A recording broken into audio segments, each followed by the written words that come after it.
Yeah, yeah, don't play with me. I've been trying to make this legacy. Yeah, don't play with me. What's up, guys? Today we're going to talk about why your parents were wrong. Let's get into it. 僕ね、お母さんが元気になってくれるように、喜んでくれるように、最高の演奏をプレゼントするんだ。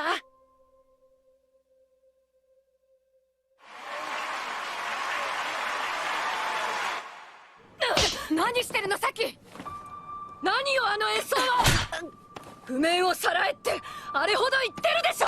やめなさいさっき。有馬君最高の演奏だったのに。小説メモミスタッチ本部の人を呼んでくる。感情に溺れているからミスるのよ。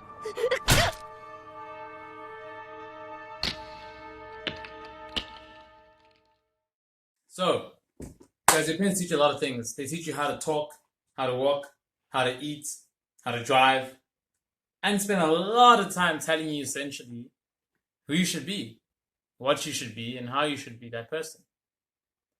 Now, I found for myself that I found myself kind of late.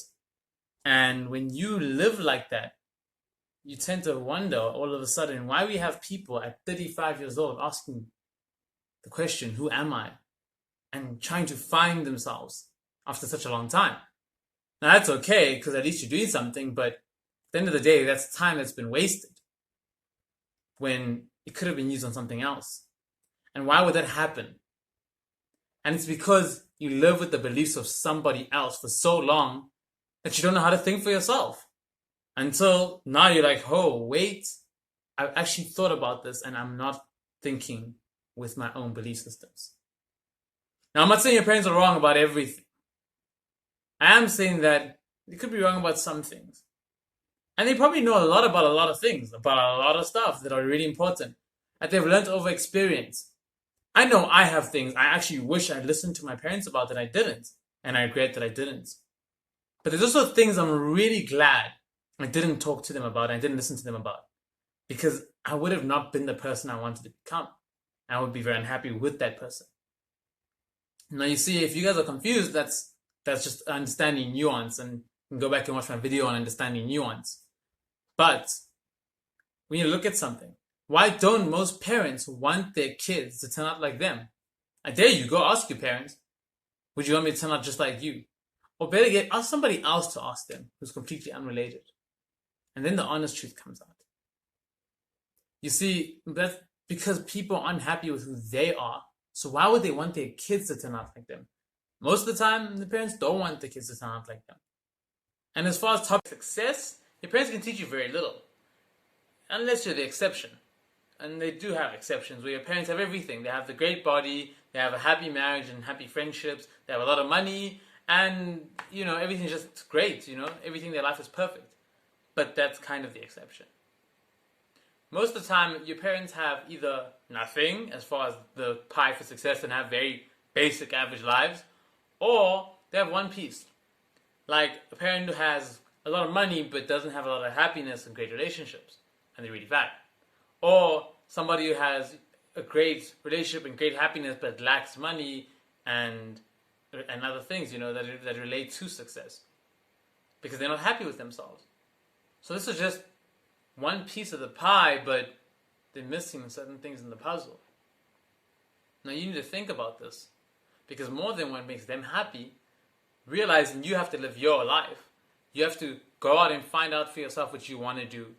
Adventure for yourself. Figure out who you are. And this is something you can only do alone. But most of you are going to want to have your parents and let them come involve themselves in all of this process as you figure out who you are. And this isn't a bad thing. And some parents get a bit extra with it though. Some are so incessant that they want to control you from nursery until marriage. If that's the case, get the hell out and run like the wind, because it's that bad. But if it's not so bad, you can take the running shoes off and just let them know that you're your own human being and that you need to find the stuff out for yourself and using their guidance, not their hand so far up your ass that you sound like Diego the puppet when they talk. You see, if you don't sort this out, you're going to regret this for a long time in your life. You're going to come to a point where you realize all your decisions were predicated on other people's choices. All your decisions had nothing to do with what you wanted and what they wanted. And you know what I mean? That career choice, or that thing in university you had to study that you said no to because they said it wasn't the right thing. That boyfriend or girlfriend they didn't approve of, and now you're dating some sponge. Or maybe a business you wish you had started, but now you can't start it. Or a thing you wish you had done, but now you can't do it. It can go as small as the clothes you wear, like the dress your mom told you was ugly. Or that shirt you really liked and your dad said didn't look good. And now you're faced with a decision to make about whether you're going to do this yourself or not. Now they want to. You're going to keep telling yourself this, by the way. As you resent them and as you are angry at them, you're going to keep telling yourself one thing. They're doing what's best for me. They're doing it because they love me. Don't mistake love for prudence. Just because someone loves you doesn't mean they're going in the right direction. Now, as you keep telling yourself this lie, that they're doing what's best, you're going to start to realize that it has to come from you. And all these actions, these things that they're making you do, has to come from you. Because guys, you can take a horse to the water, but you can't make it drink. You can take a boy to school and you can't make it think. And I definitely saw that for myself. And you can take a fat person to the gym, and I've been that too, and you can't make them shrink. And that's because things have to come from you and your choice. But the funniest part about all of this, guys, the most comedic and painful part, is that at the end of the day, you will always know that you are going to curse your own personal weakness for not being able to say no.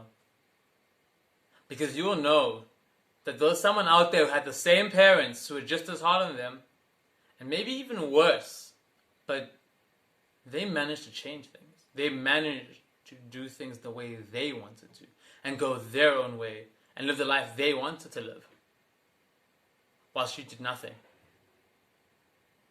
What you didn't realize is that your parents were never really holding you back. You have to come face to face with the fact that it was your own fear, that you resigned to your fate to let this happen, to let them control your life. Because that ends up being your fault. And you always know that stagnation that held you back came from your own personal fear. You were scared to be the 35-year-old who turned their life around and became somebody new. Or the 45-year-old who didn't take things as they were and change everything about their personality. You're scared to be that person because when you are that old and that established, it's hard to change. And you always know the stagnation was you and had nothing to do with them. And that was supposed to happen because that is the natural process of growth. And those who never grow past that never really become adults. 君は理由ができた。もう舞台に立たなくていい理由が。君はベートーベンじゃないものな。助けて。音が聞こえないよ。真っ白になったから。誰か。初めて見た。助けて。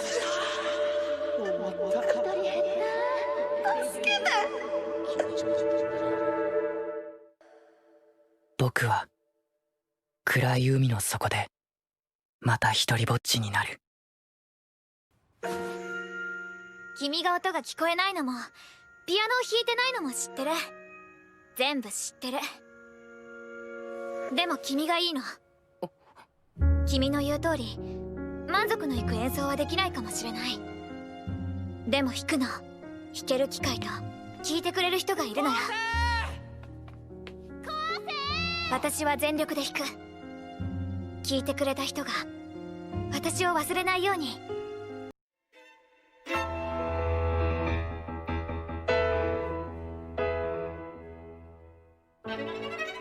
慣れてないのも当然だ。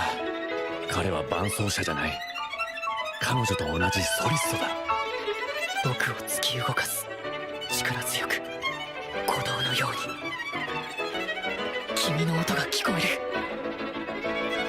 君がいる。